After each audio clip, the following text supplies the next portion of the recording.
All right, well, we'll go ahead and get started here. So good afternoon, everyone. Thanks for joining into the webinar today. Welcome to the Prairie Conservation Action Plan's Native Prairie Speakers Series. My name is Kayla Balderson-Borak, and I'm the manager here at the Saskatchewan Prairie Conservation Action Plan. So every month, PCAP asks someone to present, either in the form of a webinar or an in-person talk at a particular venue, on anything to do with native prairie conservation or species at risk. This presentation will also be uploaded onto our YouTube channel, so keep your eye open for that link. I should have it ready later today, and it'll be posted up onto our website, which I'll show you the link to after the presentation here. So if you know anyone else that would be interested or wasn't able to make the webinar today, feel free to pass that link on to them. So there are about 55 people registered for this webinar today, so that's great. Thanks everyone for joining. Keep your eyes open for our newsletter and social media outlets for the registration link for our next speaker series presentation in September, which will be given by Tom Harrison of the South of the Divide Conservation Action Program. So his presentation will be titled Multiple Approaches to Habitat Conservation, Finding the Right Fit to Encourage Producers to Manage for Species at Risk Habitat. And so I'll also show you the link to our social media sites where the webinar link for that presentation will be posted in a couple weeks. So if you do have any questions during this presentation, on the left-hand side of the webinar pop-up menu on your screen, you'll see there is a place to type in questions, so feel free to ask presentations during Darrell's presentation. It won't bother him at all. It won't pop up on his screen, and then I'll moderate questions at the very end. So I'd like to take a moment to note that in-kind support for this project has been given by the Saskatchewan Wildlife Federation, and this project was undertaken with the financial support of the Government of Canada and the Federal Department of Environment and Climate Change Canada. Now a bit about Darrell. Darrell's professional background is in business administration and accounting, and over the past 35 years, Darrell has had extensive experience in many different business environments and governance systems. Darrell has been involved with the Saskatchewan Wildlife Federation in a number of roles over 30 years and has held the position of Executive Director since 2003. Other positions presently held include the CEO of the Saskatchewan Wildlife Assets Management Incorporated, which operates and administers the Saskatchewan Provincial Fish Hatchery and Culture Station, and manages approximately 160,000 acres of wildlife habitat and over and above the 67,000 acres of SWF titled lands. He is also the CEO of the Great North Wildlife Affiliate that provides membership benefits to over 150,000 affiliate members and over 1,200 branches in Alberta, Yukon, and Saskatchewan, and Ontario. So with that, I'll pass control on over to you, Darrell, and you can take it away. Well, thanks, Kayla. Thanks for the opportunity to put forward little discussion items or some discussion on our proposed game management plan that we're working on with Ministry of Environment. So what I'd like to do is perhaps the easiest way to do this is to maybe just discuss the history of game management in North America very briefly. But so at the turn of the 20th century, wildlife populations have been primarily decimated in much North America due to uncontrolled harvest and market hunting. The sitting president of the U.S. at that time was Theodore Roosevelt, who was an avid hunter, angler, and conservationist. Even though the term conservationist didn't exist at that time, certainly his writings and everything else he was one of the leading first very noticeable conservationists in our society or in the U.S. So he recognized the need for a comprehensive management plan for all game species before many of the species became extinct. At that point, bison, elk, deer, and bears, surprisingly, were all either on the endangered list or were closely approaching the extinct list of different species. So he recognized that and also that wildlife didn't observe borders, and so what he did was brought in the best naturalists of the day, because there was no such thing as biologists or ecologists in that time. He brought them in from the U.S., Canada, Mexico to assist in development of what's now called the North American model of wildlife conservation management. So the model was finally agreed to in 1909. The basic principles of that model were, first of all, that our fish and wildlife resources belong to the people and that they need to be managed in a way that their populations will be sustained forever. And I'll explain a little more about that a little later on, but The principles in that North American model were set up as a series of tenets, if you like. And again, the first one was wildlife is held as a public trust, and I will discuss that a little bit further as into the next segment of this presentation. Darrell. The second one was, yes? Sorry to interrupt you. Did you have a PowerPoint to pull up or anything? No. Oh, okay. No, that's perfect. Then I'll just switch the screen back. I just wasn't sure. Okay, so the second tenet was the prohibition of commerce of dead wildlife. In other words, to stop commercial hunting of wildlife for profitable markets within cities and towns around the United States. The third was democratic rule of law, which just suggests that any hunting and fishing laws that are created through the public process had to allow everyone the opportunity and responsibility to help develop those systems and the wildlife conservation and the use of those resources. The fourth one was hunting opportunities for all, so that every citizen had an opportunity under the law to hunt and fish in the United States and Canada. Number 5 was non-frivolous use, and so in North America we abide by the tenet that individuals may legally kill certain wild animals under strict guidelines for food, fur, self-defense, and property protection. So in other words, just no non-frivolous use or killing of wildlife. Number 6 was international resources, or that wildlife is an international resource. So wildlife and fish migrate freely across all the boundaries between the states, provinces, and countries. So working together, we had to jointly coordinate wildlife and habitat management strategies. A good example of that would be our migratory bird agreements. Number 7, and the last one was scientific management. So science is essentially the basis for all management and to manage sustainable North American wildlife and habitats. And that's been really the crux of why we moved towards trying to have a wildlife management plan developed in Saskatchewan. So successful wildlife management throughout the world today is delivered actually using North American model in most cases. There's been some necessary evolutions of the variables that are recognized in here. As just a couple examples would be recognition of First Nations and Métis harvest rights, habitat carrying capacities, which is something that was never considered in 1909, and those types of things. So in Canada, then what was then called the Dominion of Canada transferred the responsibility of management of natural resources to the provinces. They did this, Saskatchewan's transfer took place in 1929.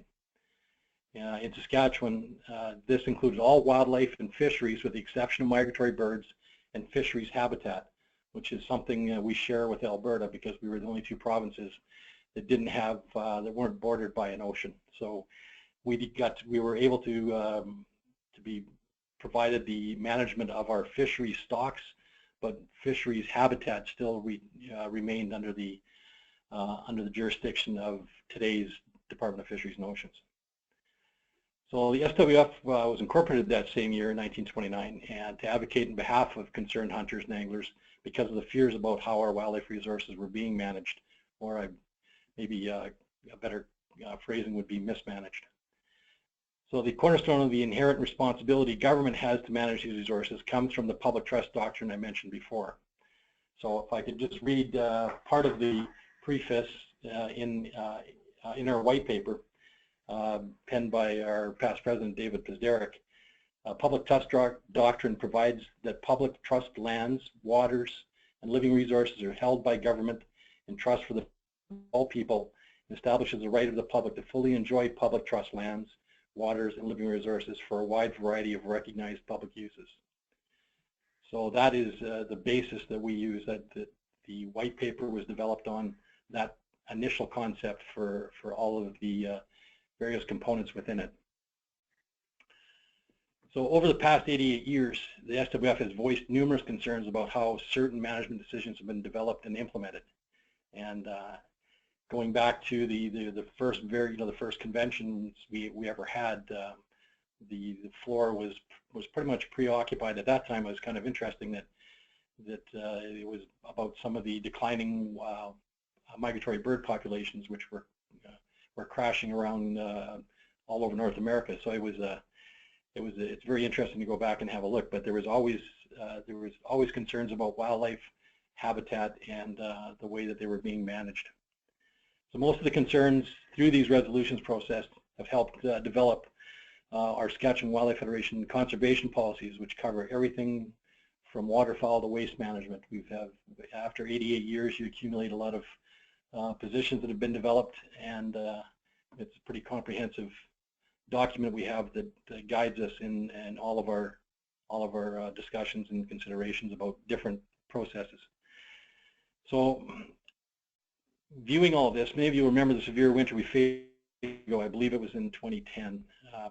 Winter mortality was very high that year, especially in white-tailed deer and mule deer, and certainly upland game bird numbers. But there was a great deal of issues or concerns voiced by our members and by members of other organizations, concerned citizens, to the ministry and government in general about the situation. That following year, we were under the assumption that because of the science and the recommendations that were coming from the Ministry of Environment personnel, predominantly conservation officers and biologists, and of course supported by the science, best science we had available at the time through surveys, etc., that there would be that the harvest opportunities for that year would be greatly reduced, and in some cases even have the season shut down to allow the remaining population to rebound quicker. However, the government decided to leave the seasons where they were because of pressures from other special interests. So who or what those interests are really not important. The crux of the issue was that the political decisions were made that were not supported by the best available science of the day. They were actually in opposition to those recommendations. So this is, of course, in direct conflict with the public trust doctrine. So our challenge was to help government develop a game management plan that recognized all the variables in the decision-making matrix and utilizing the best data and science available to make those decisions without political interference or speculation. At the same time as we were going through those discussions with the government, the Saskatchewan Long-Term Fisheries Management Plan had been initiated and serves as a really good model to build a similar wildlife plan on. But I don't want to downplay the importance of the fisheries plan just coming into existence at that time.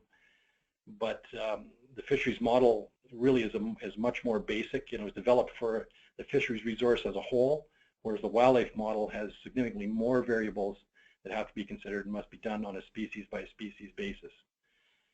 So we were able to garner support of the Saskatchewan government and the Ministry of Environment to proceed with that concept. And our next role, our next requirement was for us to create a white paper.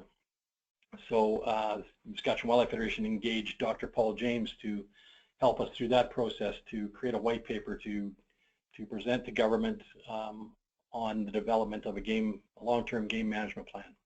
So just for those who aren't familiar with a white paper, I'll just read from another excerpt from David Pizderek, our past president, in the preface of the document. But the Saskatchewan Wildlife Federation is proud to have produced this white paper that advises and informs this process.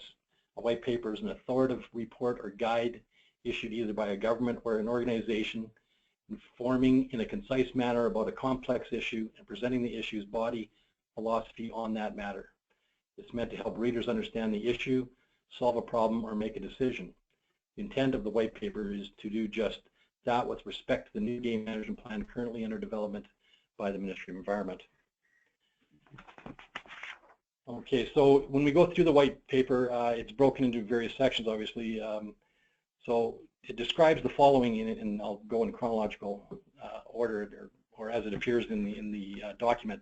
So first, the vision and the scope of the plan, the overarching principles, which again are predominantly the North American wildlife management model tenets, the importance of habitat, First Nations, Métis, and Aboriginal rights, socioeconomic importance of hunting in Saskatchewan, and 10 challenges that we feel are facing the future of wildlife management in our province.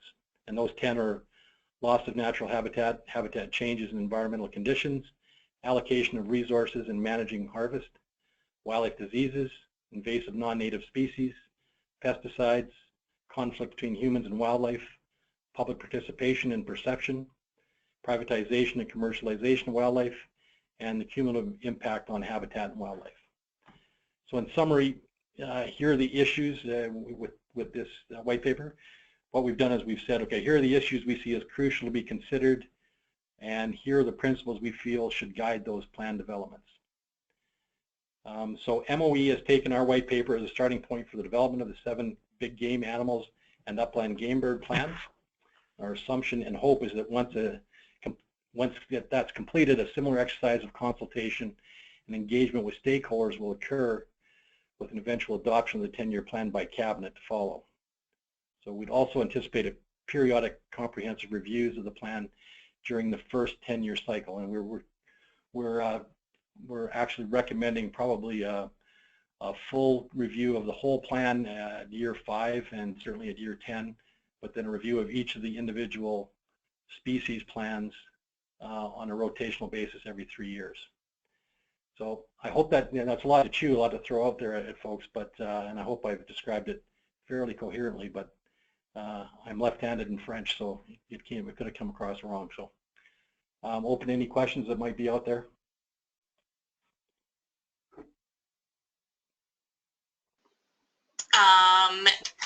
If there no questions have been asked yet, is that it for your presentation, Darrell? Yes, yeah. Okay. I do have the game management plan here if anybody would like a copy of it, and I'll maybe take you to the PCAP website here to show you where all of our speaker series presentations are listed. So if you go to our homepage and then our communications tab and then Native Prairie Speaker Series here, all of the links here, the posters for our upcoming speaker series and all of the links to our YouTube page on past presentations are listed here.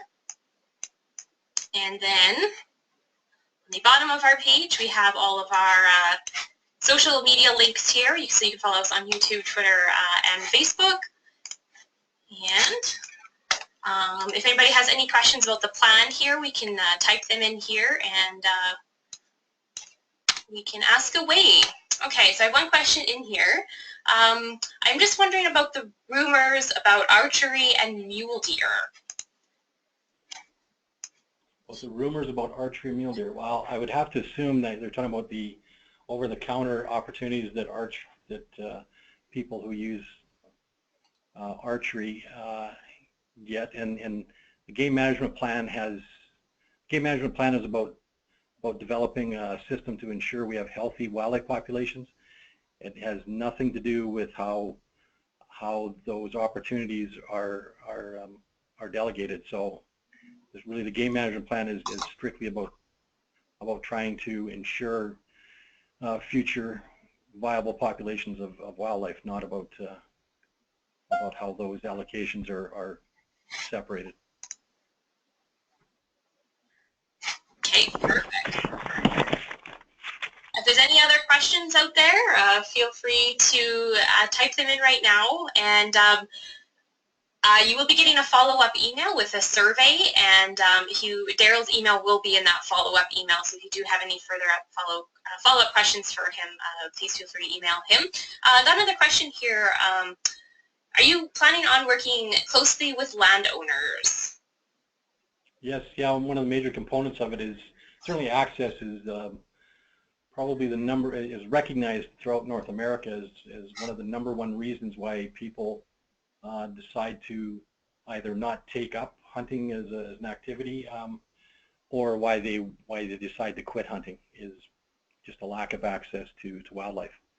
So absolutely, that's one of the key concerns that we have, and Ministry of Environment recognize that, and I think it's a great subject that we have to spend a great deal more time with people like SARM, APAS, those types of organizations, PCAP, to try to determine or develop some kind of programming that provides a lot more opportunity for those, especially those individuals trying to get into hunting that might not have the historic background or the contact list that a lot of us older guys have. Perfect, thank you. If there's any more questions, feel free to type them. I'm wondering, Darrell, can you just give maybe a little bit more detail about the plan this year? How has it changed from the past couple years? Well, I guess it's become a lot more focused than it was originally. Originally, it was just during some strategic planning was how do we deal with this issue that we've been dealing with for 88 years, which is, I guess I'll call them knee-jerk reactions or from pressures from other special interest groups. And recognizing that the SWF and most of the people that are probably listening in are probably representatives of other special interest groups. But our basis was that it wasn't science, that the decisions that were being made were political and they weren't science-based. So how do we get past that so that those decisions were left in the hands of professional managers? And came up with this concept. So originally it was pretty broad. It was just how do you make it work? What's the general belief and how can we make it? How can we develop into something that's manageable? So it certainly morphed a lot over the last 5 years or 6 years, and we're really happy where it is right now. Great. Okay. Thank you. I'm just curious for, I guess, a few more details on the plan. Or are there maybe some particular highlights in certain areas, or some maybe most important things for people to take note of in the plan this year? Any kind of details about it in case people are kind of wondering maybe what's most important for them to take away from the plan this year? Well, I think the most important thing is that it takes all of the let's call it consideration, especially socioeconomic and other things like it takes in consideration the number of vehicle collisions with wildlife, crop damage, those types of things. So it's very comprehensive how the plan is developed, and we're waiting to see the first draft, because I can tell you that even though the white paper we developed we felt was very comprehensive, I know that the actual plans that they're developing on an individual species basis are much more in depth than what we actually had anticipated. So we're actually waiting to see the first draft of it, and I hope it's going to be going to the Wildlife Advisory Committee meeting at their next sitting, which I believe is in December or January. So yeah, we're kind of waiting for Christmas to occur here and wait so we can have an actual view of it. And the upland game bird plan is not species specific, just for upland game birds, but that was they'd already started to develop that one before we decided to go down this road. So that one may be done very soon. Right. Okay. Great. And if it's okay with you, I'll post the plan on the resources page of our website too, and we'll share it around there so people can have good access to it. And okay, good. We're getting a couple more questions in here. Where is the scientific data coming from? Does the Ministry of Environment branch share data with you? They share with everybody. Eventually, with the Wildlife Advisory Committee, there's a real push for citizen science coming not just from Saskatchewan but across North America, and they're especially with the increased use of UAVs for wildlife surveys and that sort of thing. A lot of jurisdictions are moving towards with all of these available new tools they have in their belt, to a much more comprehensive population density systems that don't require aircraft, which was always, of course, the cost and the safety issues around using fixed wing aircrafts is very well tracked and makes it very difficult to do any really productive inventories. So I think a lot of those things. I think government should be trying to engage different groups or different organizations or just interested people to try to get better comprehension of what's on the landscape.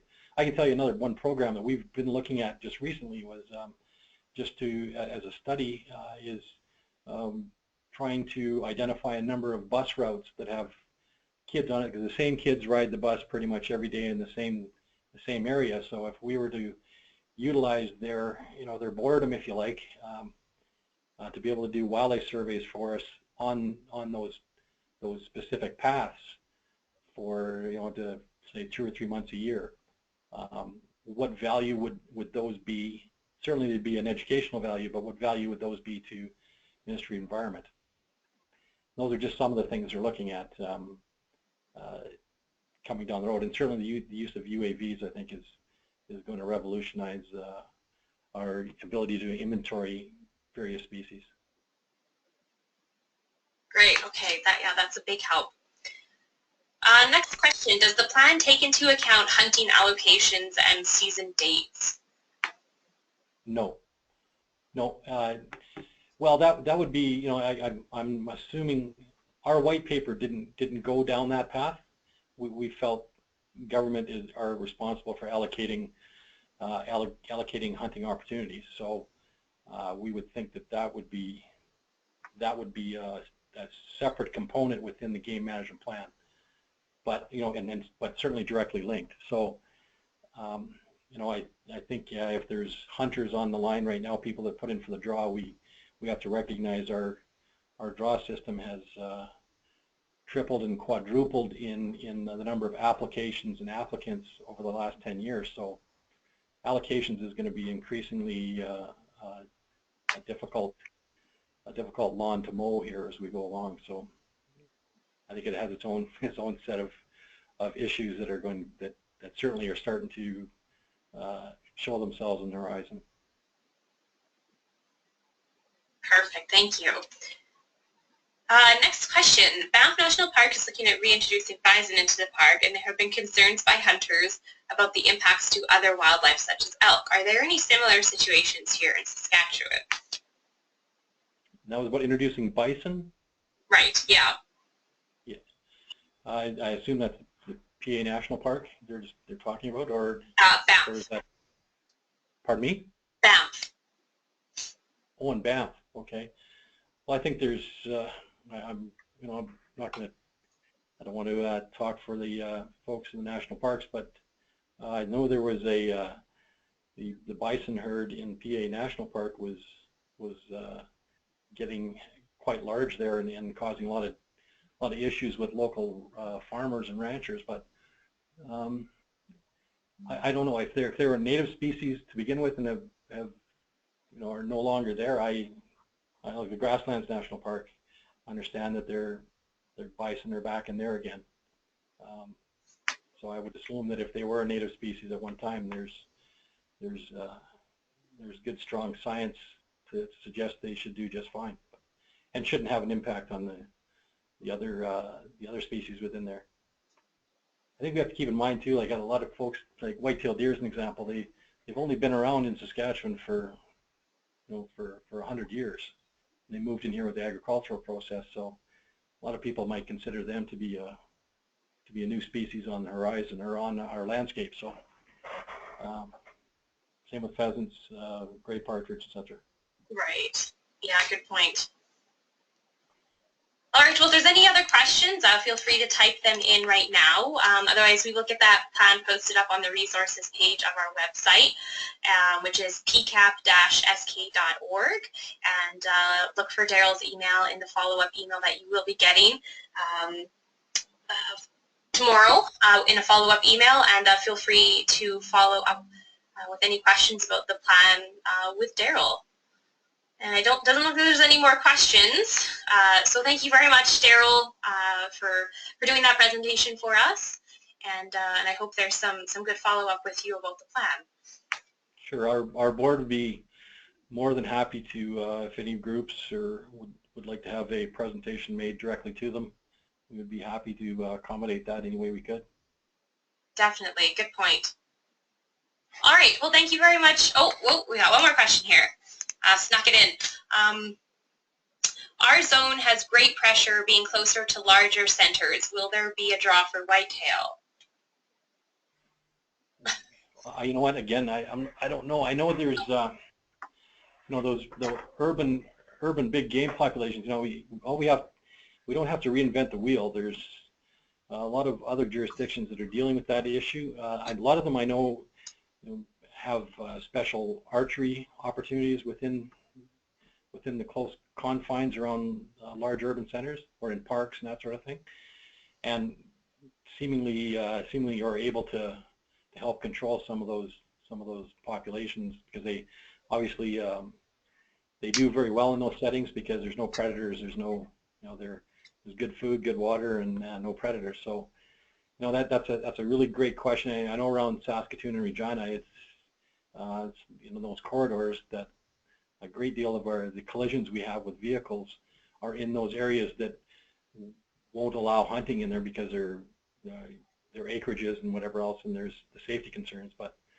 I agree with whoever that posted that we really have to go there and see if there's something we can do, basing it on what other jurisdictions have already done to try to reduce some of those populations.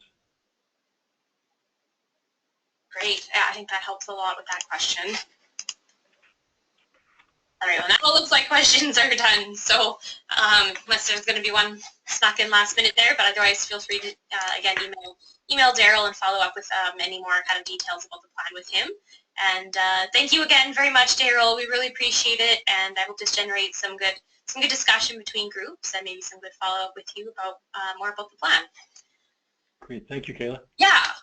Okay, well, thank you very much again, and have a great day, everyone. And again, please feel free to follow up with Darrell, and this presentation will be uploaded and shared, so keep your eye out for that. Okay, thank you very much.